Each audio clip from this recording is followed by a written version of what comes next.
Hello everyone, for today's video, I'm going to cook Thai fried noodles po. Nakalimutan ko lang ang tawag sa Thai. Ito po yung ating ingredients. Yan po yung caramel sauce. Ito po yung mixed chicken and vegetable. At ito po naman yung ating noodles. Yan po. See you in a few.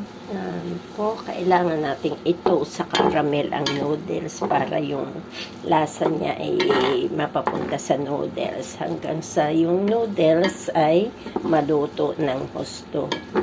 Bago saka natin ilalagay ang vegetable and meat. Ang garnish po nito, pressed basil leaves at saka peanut, toasted peanut. Medyo ginawa ko po ay spicy para yummy. Yan po ang ating Thai fried noodles. Mix ko lang po. See you in a few.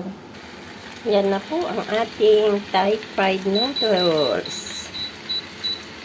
Labo, i-garnish natin siya ng peanut. Yan. Yan po ang ating menu for today. Thai fried noodles.